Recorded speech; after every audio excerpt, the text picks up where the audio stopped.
Okay, so we have the F3, the S3 and the W3. The F3 is fishing focused, and it's basically our background, what we've always done, where we started with WASSP when we did the original R&D, starting back in the early 2000s, and we saw a gap in the market where other players weren't working, and our customers were asking for better seafloor mapping.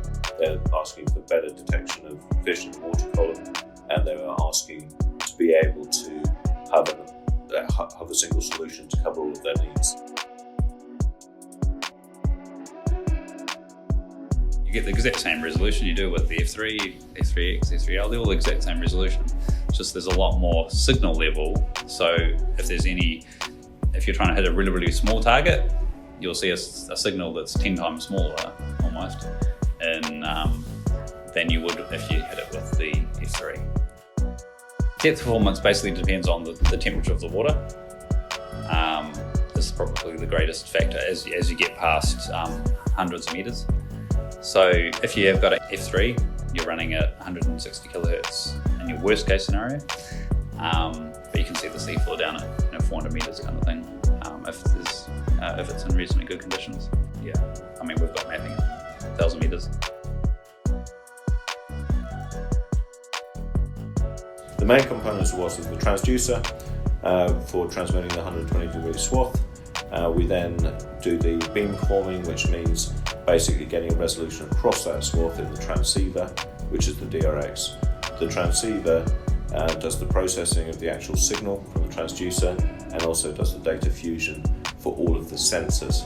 And the reason that you need to use the sensors is so that you can reference any position on the seafloor or in the water column. The DRX, which is the transceiver, receives the data from all of our sensors, which includes the transducer, motion sensor, position sensor, processes that through data fusion, then does the management of the data so that it can be passed up to the PC, which does the visualization. The visualization is done using our own software, which is CDX, and that's control and visualization. We have also integrated with multiple other third-party software, which may be used alongside CDX or as standalone, and that includes survey packages, fishing packages, post-processing packages. We support well over 10 different third-party software packages. We've got very good range discrimination, so you can pick up the difference between small targets and big targets, and probably tell, you almost see individual fish in a school.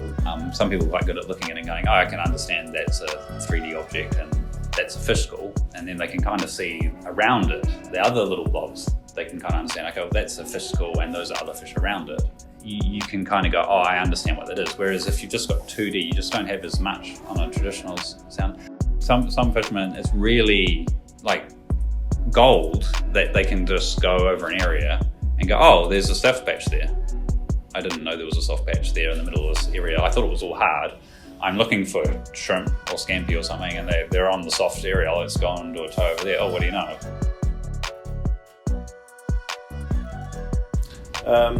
So the WASSP package is enabled by the licensing. So you have core functionality, which doesn't require any licensing at all, which is for the F3, which is the sounder and the bathymetry. The extra licenses allow you to have extra functionality using the data that you collect.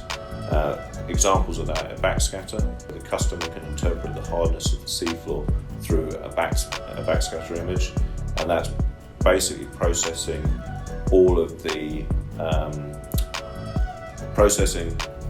seafloor for, as well as position, strength of the return.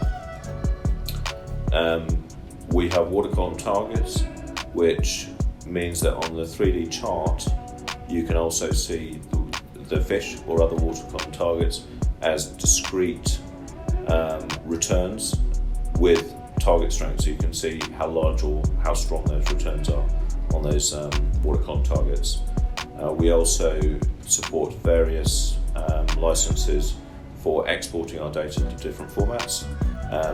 This is used where we're working with third-party software which requires different formats.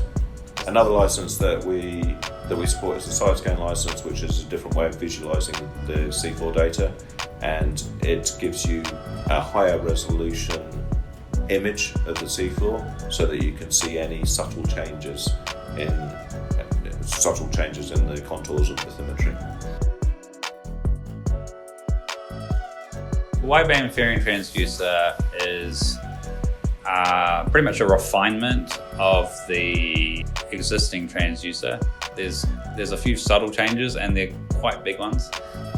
We've actually made it a requirement for our survey system because we've improved the accuracy in various bits and pieces of it.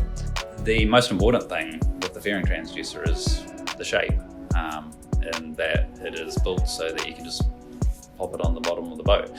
It should make the job of getting from, I bought my transducer and I want to put it on my, and I want to actually go out and use my transducer a little bit easier for everyone.